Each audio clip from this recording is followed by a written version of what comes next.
Welcome to the Our Day Off podcast here at King of the Hammers 2026. I'm here with Mr. Terry Roberts of Leatherwood Off-Road Park down in Kentucky. You're here with your son Matthew this year at Hammers. It's a pleasure to have you on, sir. Why don't you give us some details about Leatherwood and what you guys got going on there, and what we can expect in the future. Okay, yep. My name's Terry Roberts with Leatherwood Off-Road, and we're an off-road park in eastern Kentucky. We got 50,000 acres. Wheel anywhere from the green trails all the way up to the double black diamonds. And we're a growing park. We've been in business for 3 going on 4 years.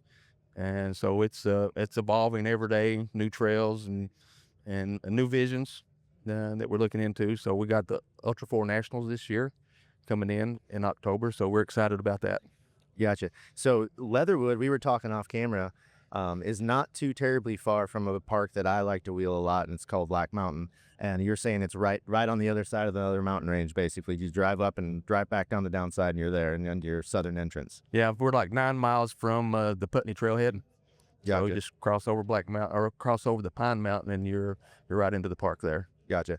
So as far as growing the park, you mentioned, what's the plan? Are you planning on getting more acreage, or is it just as fact like cutting more trail? Yeah, we got 250 miles of trails now. We'd like to get that up to 350, 400 miles of trails, and anywhere from the green trails. So if you want to come out here with a stock vehicle, stock side by side, you can travel for a weekend easily, maybe even a week, and but also have the black trails that the guys wants to come in and bring the full built rigs and be able to wheel and have a lot more miles of those also. Gotcha. It sounds great. You mentioned to me off camera also that there was a waterfall. We have a couple waterfalls, but we have one really nice waterfall. It's really neat. You can go online and look at it. So Gotcha. How tall is it? I'd say about 50 feet. Oh, that's not bad. Yeah, it's not bad. I've seen some pretty amazing places down there in Kentucky, and I talk all the time with my friends. As a matter of fact, a group of my friends just went down and wheeled at Arlen. At Black Mountain. Yeah. And we've been going there and doing Lion's Den and Mason Jar and all the gnarly trails for so many years, and we've progressed, right? We went there in Cherokees and stuff like that to begin with, and we're doing the easier stuff, and then we ended up just destroying everything we owned. You can there. Yeah. It's a good park. It's a great park. Yeah. It's a great park, and I'm not going to talk about their park all day on here, but because we're talking about Leatherwood. But that's okay. But they have a nice park over there. Got some really nice trails. Yeah, and so I'm really excited to find out about you guys and find out that you're so close. Right. So we can make it a whole week-long trip and hit all sorts of off-road trails down there. I can't wait to come check it out. Yeah, a lot of people do that. They'll come down, they either stay with us and shoot over to Black Mountain, or they stay over at Black Mountain and they'll come over with us a day or so. Gotcha. So, was your park once like a coal mine? Was it a coal mining park, or not even a park, but coal mining area? Well, that's how the 50,000 acres got together.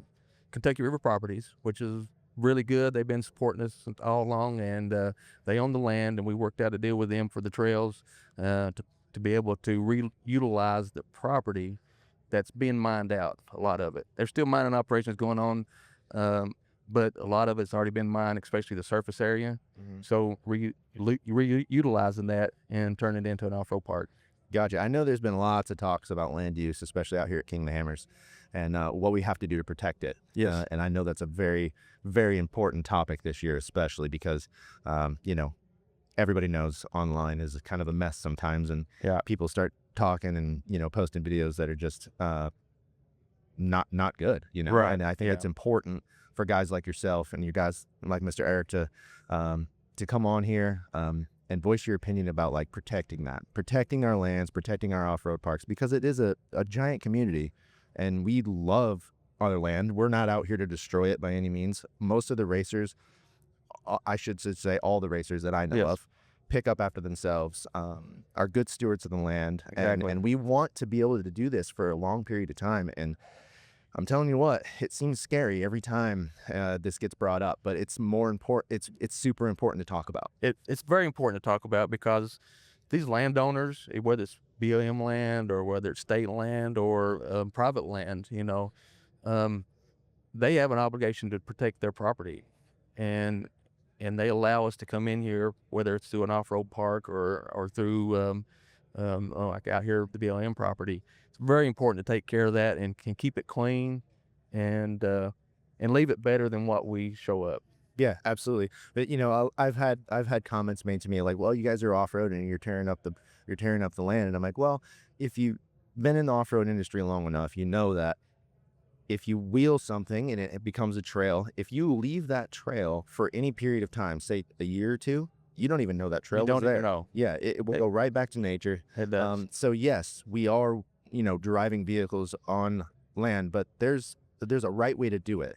There's a right way to wheel the land, be mindful, don't get off the trail, pay attention to the I'm assuming you guys have trail maps. We do. And I've Onyx, I'm sure, is all over it too. So there's ways to find out where things are at, find out where the trails that you want to run are at, and just stay on the trail, pick up your trash, pack out what you pack in. Exactly. Super important. It's very important in order that we can keep these trails open in the future.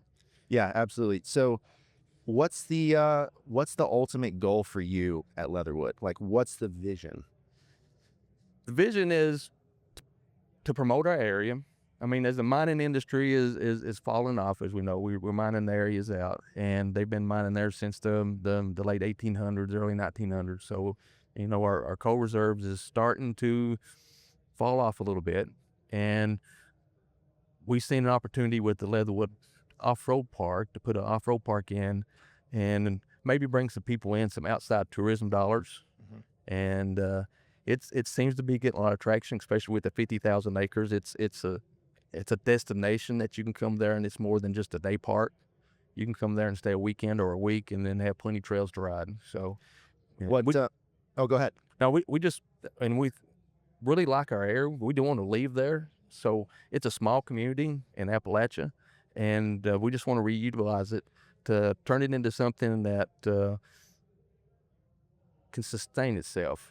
Gotcha. It won't ever replace coal by any means, the dollars that comes in with the coal. But maybe with these outside tourism dollars, it could keep the community going. All right, everybody. I want to give a quick shout out to CT Raceworks. CT Raceworks makes the baddest parts in the industry, including the parts that Kyle Chaney uses to win the 2025 King of the Hammers 4400 race.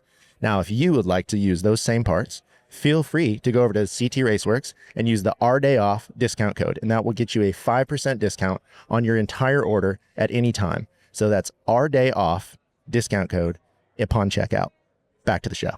Gotcha. Yeah, it seems like the off-road community is a really, really good one, and I'm really excited that this is all happening, because what else would happen with that land if it wasn't an off-road community? Right. What would happen with it? Do you know? Has that been talked about? If sometimes they bring industry in, Mm-hmm. but the problem with the industry sometimes is our roads get stuff in and out. In the workforce, we're kind of a small community, and they have worked on that in the future, or in the past, as far as bringing in some outside industries to come in. But with this, we're not taking any resources away, and we're just using the trails that's pretty much was already there, and cleaning them up, make them a little better. And but to answer your question, I'm not sure what they would do with it, with the 50,000 acres. I guess there's a lot of different things on their mind, but this seemed to be something that they was interested in, the landowner. Well, I'm very excited for it, because I'm an off-roader, avid off-roader. Been riding dirt bikes and off-roading since I was young, and to see that kind of come into Kentucky, especially I'm an East Coast guy, so you're not too far from me. Not too far. I'm definitely excited to come check it out, and I know Mr. Eric is very excited about having us come down and check out his place too. So yeah, he's got a nice place coming on. I mean, building a bridge there, and he's got a lot going on. The back yeah, road he was just Appalachia. saying that they were almost finished with the bridge. Yep. So, is the coal mining industry completely going away in Kentucky, in your area? I don't think it'll completely go away. There's still quite a bit of reserves there. It's just more expensive to get now. So as coal prices go up, it makes it a little better. But it's all underground. Most of our surface mining is already taking place and been used, especially on the property where we're at. Gotcha. So most of it's underground, and we doesn't affect that, and they doesn't affect us as far as being an off-road park. Gotcha. So at your park, what kind of amenities do you have? Do you have camping? Do you have hookups for RVs? Is there like food? What do you got? Well, as we speak, we're working on a bathhouse right now, and we do have camping. It's primitive, but we'll have about 20 sites opening up this spring. That'd be full hookups. We got some cabins, some Airbnbs in the area, and we bring food trucks in on the weekends that we have people come in, especially on the event days. We'll have food trucks come in. Gotcha. I know a lot of these parks have event days. I've been to a few events down in Kentucky. What events do you have at your park? Well, we do one for every holiday, of course. Our big one being the 4th of July. But we'll come in and we'll set up some rides, some guided rides.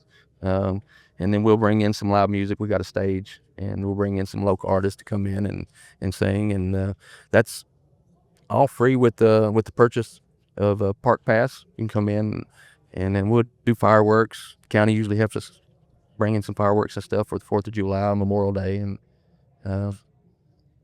Labor Day, of course. Yep. That. And what's a park pass cost at your park? A day is $27. A year is $120. Okay. So for an entire year, you can pay $120 and come to your park. you can come to the park, yeah, That's amazing. and get 50,000 acres and 250 miles of trails right now. Yeah, and the community there local too. What's the closest town? Is it Harlan then? Actually, we're right in the middle. We're 30 minutes from Hazard, Kentucky, 30 minutes from Harlan, 30 minutes from Whitesburg, and 30 minutes from Hyden. So we're kind of right in the middle, and then 30 minutes either direction you want to go, you run into a little small town. Okay, so there's some places there within a short drive distance that you could get to and get food and Yes. grocery store and Right. hotel if you really needed it, all that good type of stuff. Yep. Gotcha. I got you. Well, it's been an absolute pleasure to have you on here, sir. Is there anything else you'd like to touch on before we jump off? Man, we're enjoying this week out here. We flew in yesterday, and we're going to be flying out on Friday. But man, we've having a good time so far. Getting to see Chocolate Thunder last night and watching the qualifying today, and just the race experience. It's amazing. I was about here in June and drove through this lake bed. Nothing here. Yeah, Then ghost town. And then we come back yesterday, and there's a small city here. It's not even a small city compared to where I'm from. This is a big city. Yeah, this is a wild project that happens every single year. It's amazing. And for it to be disassembled in just a few days when we're done You're right. is a wild process, because I will be here to help tear down the track. I did some of the dirt work out here with a bunch of other guys, Right. and so I will be here tearing down the short course area and putting it back to the way it was. Part of the being a good steward of the land, we put that back to like it was never here. I couldn't tell put when it I all- was here in June. Yeah, and put it all back to exactly how it was. So I'll be able to. I witness. This is my week 3. I've been here for 3 weeks, so I'll be able to witness the building part of it and the disassembly part of Okay. it. So it's been a wild ride, that's for sure. We need one of these on the East Coast. Yeah, hey, Kentucky, let's go. Leatherwood Off-Road. All right, let's get another big event, off-road event at Leatherwood Off-Road. Yeah. I don't know why that's such a mouthful at that point, but Mr. Terry Roberts, it's been an absolute pleasure, Thank sir, you much. having Thank you on the Our Day Off podcast. Thank you for everybody listening. Go follow these guys on social media and go to Leatherwood Off-Road Park. See you guys there. See. Thank you.